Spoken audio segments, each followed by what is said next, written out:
সুপ্রভাত বন্ধুরা, কেমন আছো তোমরা সবাই? আশা করি তোমরা সবাই খুব ভালো আছো আর আমিও খুব ভালো আছি। পিএসডি ব্লগে তোমাদেরকে সবাইকে আবার অনেক স্বাগত জানিয়ে, ভালোবাসা জানিয়ে ব্লগটা শুরু করছি। আশা রাখছি আজকের ব্লগটাও তোমাদের খুব ভালো লাগবে। আজকে সকালে ঘুম থেকে একটু তাড়াতাড়ি উঠে গেছি, কারণ আগের দিন রাতের বেলায় আমার প্রচণ্ড শরীরটা খারাপ ছিল। সারাটা রাত আমি একটু অস্বস্তির মধ্যেই ঘুমিয়েছি, আর তার মাঝখানে আমি রাতে কিছু খাইনি, বলতে পারো রাতটা আমার উপোসই গেছে। তো সেই ভেবে আমার ভোরবেলার দিকে একটু ঘুমটা আসছিল না, খিদে পায়নি, তবে শরীরটা ঠিক লাগছিল। তো আর শরীর যখন ঠিকঠাক লাগে না, তখন আমরা মনে হচ্ছে শুয়ে বসে থাকতে পারি না, মনে হয় যখন আমাদের কাজগুলো আছে কাজগুলো কমপ্লিট করে তারপরে ঘুমায়। ঘুম তো আমার কিছুতেই আসছিল না। যখন রাত্রি 4:30 বাজে, তখন থেকে আমি ভাবছি যে কখন উঠবো, কখন উঠে আমি সকালের কাজগুলো শুরু করব। আর সকালবেলা আমি যত তাড়াতাড়ি ঘুম থেকে উঠতে পারবো, কাজগুলো শুরু করলে কিন্তু আমার সকালবেলা মানে সারা দিনের কাজগুলো আমার তত তাড়াতাড়ি এগিয়ে যাবে। আমরা ওই সকালে ঘুম থেকে যদি ওই আধ ঘন্টা 1 ঘন্টা আগে যদি উঠতে পারি না, সারা দিনের কাজ কিন্তু অনেকটা এগিয়ে যায়। আজকেও আমার কিন্তু তেমনই হয়েছে। সকালবেলাটা আমি ঘুম থেকে তাড়াতাড়ি উঠে গেছি, এই জন্য নিজের জন্য কিছুটা একটু সময়ও পেয়েছি, যেখানে আমি একটু দাঁড়িয়ে বসে ওই ব্রাশ করতে পেরেছি, তারপরে একটু সবার সাথে একটু গল্প করতে পেরেছি। আর এই যে সকালবেলা যখন ঘুম থেকে দেরি করে উঠি না, তখন মনে হয় যে কখন কাজগুলো শেষ করব, আর ঘর শেষ করে এসে রান্নাঘরে আসতে হবে আবার। তো সেটা একটা সবসময় চাপ থাকে যে কখন বাইরের কাজগুলো শেষ করে এসে রান্নাঘরে আসব, কারণ ওই যে 10:30টার আগে রান্নাটা কমপ্লিট করতে হয়। তো সেই জন্য সবসময় চেষ্টা করি যে আগে আগে একটু কাজগুলো কমপ্লিট করে নেওয়ার। আর আজকে খুব একটা চাপ নেই, কারণ আজকে হচ্ছে সানডে। এটা হচ্ছে আমার ভিডিও করেছি হয়তো সানডের দিন। তো আমি যেহেতু রবিবারের দিন ভিডিও আপলোড দিয়েছি, তো তারপরের দিন তো আর দিতে পারবো না, যেহেতু আমি একদিন পর পর তোমাদের সঙ্গে ব্লগ শেয়ার করি। তো এটা মঙ্গলবারের দিন ভিডিওটা দেব।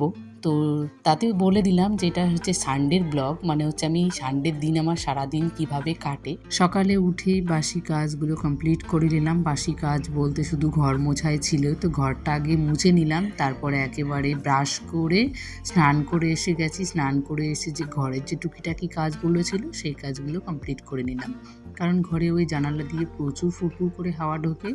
তো আমি একটা পাতলা যে ব্ল্যাঙ্কেটগুলো হয় সেগুলোই আমি জানালায় দিয়ে রাখি, কিন্তু এটা দেওয়ার জন্য জানো তো আবার সকালবেলা বুঝতে পারি না যে কখন সকাল হয়ে যায়, আমাকে ঘড়ি দেখে দেখে উঠতে হয়। তো তারপরে এসে গেছি পুজোর ঘরে। পুজোর ঘরে এসেই দেখছি ফুল খুব একটা এখন পাওয়া যায় না। ওই একটা সময় থাকে যে প্রচুর ফুল দিয়ে আমরা পুজো করি, আর এখন দেখো কেনা ফুল দিয়ে পুজো করতে হচ্ছে। আর যেই ফুলটা তোমাদের সঙ্গে দেখাচ্ছিলাম সেটা কী ফুল তোমরা অবশ্যই কমেন্টে জানিয়ে তো। আমি জানি না, ফুলটা নতুন দেখছি, তবে জবা ফুলের মতো দেখতে, কিন্তু কালারটা একটু অন্যরকম। তার সাথে পাপড়িগুলোও দেখলাম যে একটু আলাদা আলাদা আছে, মানে ওই জবা ফুলের থেকে একটু পাপড়িগুলো সরু। সকাল থেকেই তো বেশ মনের আনন্দে কাজ করছি, যেহেতু আজকে হচ্ছে সানডে, খুব একটা কাজের চাপ নেই। তবে বর আজকে বাড়িতে থাকবে, সেই আনন্দে কিন্তু একটা মনটা কিন্তু ভালোই লাগে। প্রতিদিন তো কাজে চলে যায়, একা একা বাড়িতে থাকতে হয়, আর আজকে হচ্ছে সানডে, তার সাথে যদি একটু হাজব্যান্ডের সঙ্গে যদি সময় কাটানো যায় তাহলে কিন্তু সেটা ভালোই হয়।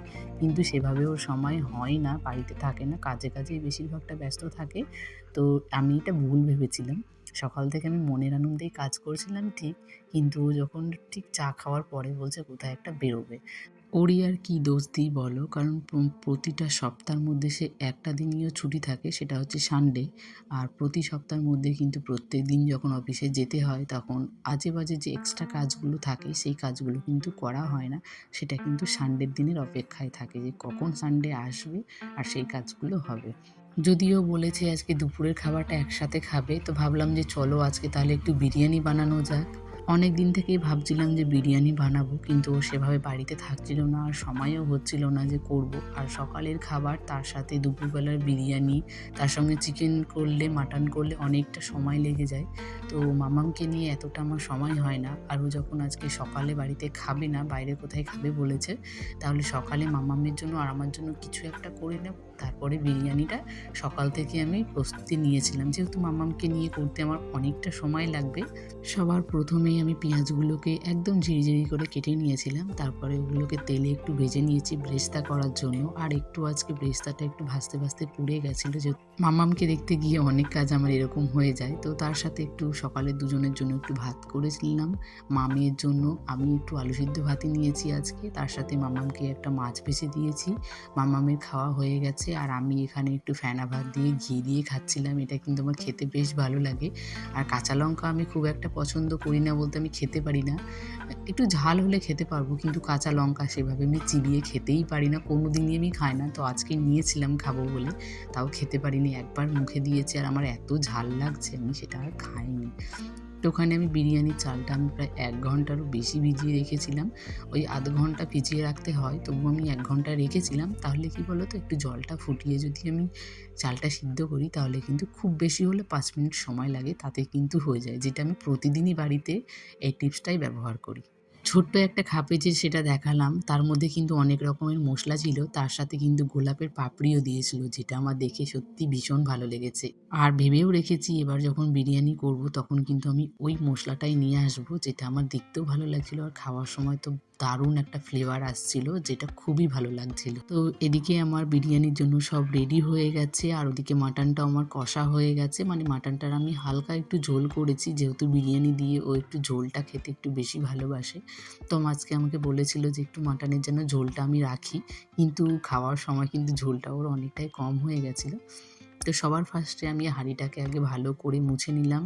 ভেবেছিলাম যে গামলার মধ্যে বসাবো, কিন্তু সেটা দেখি ছোট হয়ে যাবে। তাই এই যে হাঁড়িটা নিলাম, তার মধ্যে আমি একটু ঘিটাকে ভালো করে হাত দিয়ে মাখিয়ে নিলাম।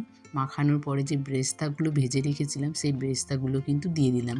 তারপরে যে বিরিয়ানি মশলা আছে মশলাটা দিলাম, কেওড়া জল, গোলাপ জল এই দুটো আমি দিলাম। তারপরে কিন্তু যে রাইস ছিল, ২ ভাগে আমি করব বলে হাফ রাইসটা আমি দিয়ে দিয়েছি। হাফ রাইসটা দেওয়ার পরে কিন্তু আবারও সেই আমি ওই বেরেস্তা ভাজাগুলো দিয়ে দিয়েছি। তার সাথে কিন্তু কেওড়া জল, গোলাপ জল আর আতরটা আমি ওই দুধে গুলে দিতে হবে, সেটা আমি পরে দিয়েছিলাম। আর এখানে যে মাটনটা ছিল, মাটনের ওই কয়েকটা পিস দিয়েছি, তার সাথে কিন্তু আলুটাও দিয়ে দিয়েছি। আর সাথে সাথে দেখো এখানে আমি যে বিরিয়ানি মশলাটা হয় সেটাও কিন্তু দিয়ে দিলাম। মানে এভাবে আমি ২ লেয়ারে করেছিলাম, আর একটু একটু করে ঘি ছড়িয়ে দিয়েছিলাম। তার সাথে একটু দেখেছিলাম রাইসটাতে একটু লবণটা কম লাগছিল, সে জায়গায় আমি একটু লবণটাও দিয়েছিলাম। আর এই যে আতরটা খুব একটা বেশি ভালো লাগে না, যেমন দোকানে যে বিরিয়ানিটা আমরা খাই সেটায় কিন্তু আতরটা একটু বেশি থাকে। তো বাড়িতে করলে সবসময় আমি আতর কম দিই। তো বাড়িতে সবাই কিন্তু সেটাই বলে যে আতর কম দিলেই ভালো লাগে। আর আতরটা দেওয়া হয়নি আগে, কারণটা হচ্ছে এখনও ঘোষ দুধ দিয়ে যায়নি। তো বিরিয়ানিটা করতে করতে ঘোষ দুধ দিয়ে গেছে, তো খুবই ভালো হয়েছে। তার সাথে আতরটা গুলিয়ে দিলে ভালো হয়। আর আমি যদি একটা একটা ফোঁটা ফোঁটা করে দিতে যাই তাহলে অনেকটা বেশি পড়ে যায়। আর আমি এখানে ওই দুধের মধ্যে দিয়ে দিয়েছি ২-৪ ফোঁটা আতর। সম্পূর্ণ আমি দিইনি, হাফটা দিয়েছি আর হাফটা রেখেই দিয়েছি। ফেলে দেবো, নষ্ট করে দেবো, তাহলে কিন্তু যে জিনিসটা দেওয়ার পরে খাওয়া যাবে না সেই জিনিসটা আমার মনে হয় না দেওয়াটা উচিত। তো আবারও আমি রাইসগুলো দিয়ে দিয়েছি, তারপর সেম প্রসেস রাইসের ওপরটাকেও কভার করে নিলাম। তারপর একটা ভালো ঢাকনা দিয়ে যেখান থেকে একটু গ্যাস যেন না বেরোয়। আর দেখো পরে যে আমি গোলাপের পাপড়িগুলো দিয়েছিলাম সেগুলো কিন্তু বেশ ভালো ফ্লেভার, দারুণ লাগছিল খেতে। আর আজকে আমি হাজবেন্ডকে ছাড়া একা বিরিয়ানি আজকে আমি প্রথম বানালাম। তো মনে মনে অনেকটা ভয় ছিল যে কেমন হবে, হার্টবিট যাকে বলে বেড়ে গেছিলো যে কেমন হবে। বারবার করে আমি ঠাকুরকে বলছিলাম যে আজকে নিজে আমি এত মন দিয়ে করছি, তো যেন বিরিয়ানিটা সত্যি খুব ভালো হয়, তাহলে ও খুবই খুশি হবে, যেহেতু বিরিয়ানি খেতে খুব ভালোবাসে। তো সত্যি খুব ভালো হয়েছিল খেতে। ওকে দেখেছিলাম ও বাড়িতেও নিজেই করে, কিন্তু আমি নিজে একা কখনো করিনি। তো আজকে আমি প্রথম একা করেছি। তো দেখো এই বিরিয়ানিটা দেখে কিন্তু ভীষণই ভালো লাগছিল, খেতেও কিন্তু ততটাই ভালো ছিল। মানে ও তো দেখে ভীষণ খুশি হয়ে গেছে, তার সাথে কিন্তু ওর মুখের যে আনন্দটা ছিল না, তো সেটাই আমার কাছে অনেক বড় পাওয়া। মিশো থেকে একটা পার্সেল এসেছে, তোমাদের সঙ্গে সেটাই শেয়ার করলাম। তো অনলাইন থেকে মিশো থেকে যে লিপস্টিকগুলো দেখেছিলাম, তো ছবিতে দেখে ভালোই লেগেছে। তো এই যে আমি একটা ব্যবহার করেছি, এই যে আমি একটা দিয়ে দেখেছি, তো বেশ ভালোই লাগছে। কালারগুলো খুব আমার দেখে পছন্দ হয়েছিল, এই জন্য আমি নিয়েছিলাম। তো ১২টা কালার আছে, তো ১২টা কালারই খুবই সুন্দর। তো দিয়ে বেশ ভালোই লাগছে। এই যে আমার তো খুবই পছন্দ হয়েছে, বেসিক্যালি মানে প্রত্যেকটা শাড়ির সঙ্গে আমি ম্যাচ করে করে পরতে পারবো। তো খুব ভালো হয়েছে। তো চলো, এখন বাজে ওই ৩:৩০ মতো, মাম্মাম ঘুম থেকে উঠে গেছে, কিন্তু সকালে বিছানাটা পরিষ্কার করা হয়েছিল, বাট মশারিটা তোলানো হয়নি, কারণ মাম্মামকে ঘুম পাড়াই তো এই শীতকালে, যেহেতু ফ্যান দিতে পারি না কিংবা ঘরে আমি অল আউট জ্বালাই না বলে কিন্তু মশারিটা আমার থেকেই যায়। সে আমি মশারি বিকেলবেলা মাম্মাম ঘুম থেকে ওঠার পরে তারপরে তুলে দিই। তো মাম্মাম ঘুম থেকে উঠে গেছে, আর আমি একটু বসেছিলাম রোদে। তো মাম্মাম ঘরে একাই ঘুমাচ্ছিল। তো দেখছি মাম্মাম আমার কাছে চলে গেছে। আর এখানে যে আমার বিছানা ঝাড়ার যে ঝাঁটাটা ছিল সেটা কিন্তু ভেঙে গেছে। তো নতুন আবার একটা কিনতে হবে। দেখি কবে নবদ্বীপে গিয়ে একটা কিনে নিয়ে আসি। এই হচ্ছে আমার বিকেলের কাজকর্ম, যেগুলো সকালবেলা কাচাকুচি হয় সেগুলো কিন্তু আমি বিকেলবেলা একটু ভাঁজ করে সুন্দর করে জায়গা মতো রেখে দিই। আর না হয় কী বলো তো, সব ওই একগাদা হয় চেয়ারের ওপরেই, নাহলে সোফার ওপরে, নাহলে টেবিলের ওপরে, এভাবেই পড়ে থাকে। তো বন্ধুরা, আজকের মতো ভিডিওটা আমি এখানেই শেষ করছি। ভিডিওটা তোমাদের কেমন লেগেছে অবশ্যই তোমরা কিন্তু কমেন্টে জানিও, আর সবাই একটু সাপোর্ট করো। তো চলো, দেখা হবে আবার একটা নতুন ভিডিও।